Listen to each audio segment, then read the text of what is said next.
नमस्कार, स्वातीज किचन कट्टा या आपल्या यूट्यूब चॅनलमध्ये तुम्हा सर्वांचं मनपूर्वक स्वागत आहे।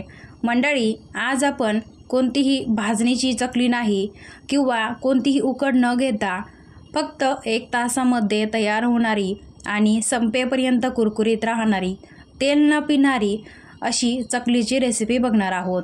रवा आणि तांदळाचे पीठ वापरून आज आपण फक्त 1 तासामध्ये तयार होणारी चकली करूया।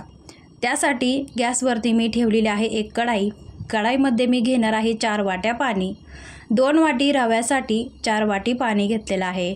म्हणजेच जेवढा आपण रवा घेणार रव्याच्या दुप्पट पाणी आपण कढईमध्ये घेतलेलं आहे। त्यानंतर याच्यामध्ये घेऊया चवीनुसार मीठ। त्यानंतर या पाण्यामध्ये आपण इथं 4 चमचे पोहे खाण्याचे 4 चमचे मी इथं डालडा घेतलेला आहे। तुम्ही बटर देखील घेऊ शकता किंवा साजूक तूप देखील घेऊ शकता किंवा घरातील रोजच्या वापरातील तेल देखील घेऊ शकता। आता हे पूर्ण पाण्यामध्ये वितळून घेऊया। बघू शकता पूर्ण तूप पाण्यामध्ये वितळलेलं आहे आणि छान अशी उकळी आलेली आहे। त्यानंतर ह्याच्यामध्ये आपण घेऊया 2 चमचे पांढरे तीळ। आता छोटे चमचे होते म्हणून मी 3 चमचे घेतलेला आहे। आणि त्यानंतर 2 वाटी रवा आहे ना, तर रवा 1 वाटी टाकून घेऊया आणि छान असा चमच्याच्या साहाय्याने मिक्स करून घेऊया। म्हणजे याच्या गुठळ्या आहेत ना त्या आपण मोडून घेऊया। आता 1 वाटी रवा पूर्ण असा मिक्स करून घेतला। त्यानंतर टाकूया दुसरी वाटी रवा। दुसरी वाटी रवा देखील याच्यामध्ये टाकून घेऊया आणि याच्या छान अशा गुठळ्या आपण मोडून घेऊया। आणि त्यानंतर बघा आता रव्याने भरपूर असं पाणी शोषलेलं आहे। आता ह्या स्टेजवरती रवा छान असा बघू शकता तुम्ही, हे मिश्रणसुद्धा थोडंसं घट्ट झालेलं आहे। आता काय करूया की या स्टेजवरती गॅस एकदम स्लो ठेवायचा आहे, मंद आचेवरती ठेवूया आणि यावरती ठेवूया झाकण आणि एक 3 ते 4 मिनटं आपण वाफ काढून घेऊया। आता त्यानंतर बघा 3 ते 4 मिनटानंतर पुन्हा एकदा आपण झाकण काढून घेऊया आणि रवा पुन्हा एकदा छान असा मिक्स करून घेऊया। आता हा रवा ना आपण एका ताटामध्ये काढून घेऊया। महत्त्वाची गोष्ट म्हणजे रवा तुम्ही बारीक घ्या आणि जाड असेल ना तर तो मिक्सरमध्ये बारीक करून घ्या। आता त्यानंतर आपण हा रवा गरम आहे तोवरच एका ताटामध्ये काढून घेतला। 1 चमचा ओवा हातावरती कुस्करून घेऊया। तो याच्यामध्ये रवा गरम आहे तोवरच आपण याच्यामध्ये मिक्स करायचा आहे। इथं मी 2 चमचे लाल तिखट पावडर घेतलेला आहे आवडीनुसार। तिखटचं प्रमाण तुम्ही तुमच्या आवडीनुसार ठेवू शकता। याच्यामध्ये 1 चमचा जिरा पावडर पण मी घेतलेली आहे। आणि आता हे सर्व मिश्रण गरम आहे त्यासाठी आपण इथं चमच्याच्या साहाय्याने किंवा कलथ्याच्या साहाय्याने रव्यामध्ये हे छान असं मिक्स करून घेऊया। आणि बघू शकता आपलं हे सर्व मिश्रण असं एकजीव झालेलं आहे। आता त्यानंतर याच्यामध्ये घेऊया आपण तांदळाचे पीठ। ज्या वाटीनं आपण रवा घेतला त्याच वाटीनं तांदळाचं पीठ घ्यायचं आहे। आणि 2 वाटी रव्यासाठी 4 वाट्या तांदळाचं पीठ एकदम परफेक्ट प्रमाण आहे। 2 वाट्या तांदळाचं पीठ घेतलं ते देखील पुन्हा एकदा चमच्याच्या साहाय्याने मिक्स करून घेऊया। पुन्हा एकदा 3री वाटी तांदळाचं पीठ आपण ह्याच्यामध्ये टाकून घेतलं आहे। मिश्रण अगदी थोडंसं थंड झालेलं आहे। ह्याच वेळेस आपण चमचा काढून हाताच्या साहाय्याने हे पीठ छान असं एकजीव करून घेऊया, याचं कणिक तयार करून घेऊया। तर मंडळी बघा इथं कणिक तयार होत आहे, पण आपण मधून हात थोडासा ओला करून घ्यायचा आहे। फक्त पाण्यामध्ये बुडून घ्यायचा आहे आणि कणिक मळून घ्यायचं आहे। अगदी याच्यामध्ये पाणी वापरायचं नाही आहे, फक्त हात ओला करून घ्यायचा आहे। तर बघू शकता मंडळी इथं आपलं चकलीसाठी जसं पीठ पाहिजे ना, खूप घट्ट नाही आणि खूप सैल पण नाही, अशा मध्यम याच्यामध्ये आपण चकलीचं कणिक तयार करून घेतलेलं आहे।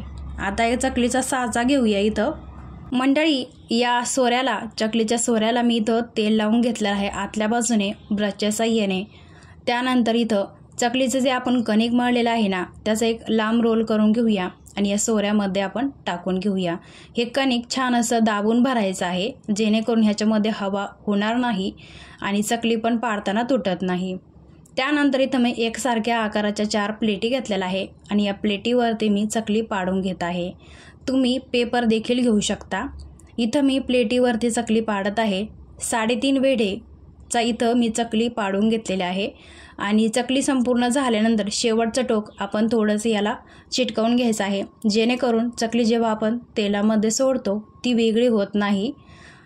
त्यानंतर बघा सर्व चकल्या मी इथं पाडून घेतलेल्या आहे आणि आता तेल मध्यम आचेवरती आपण तापवून घेऊया। जाडबुडाची कढई घ्यायची आहे आणि त्यावरतीच मध्यम आचेवरती तेल आपण तापवून घेऊया।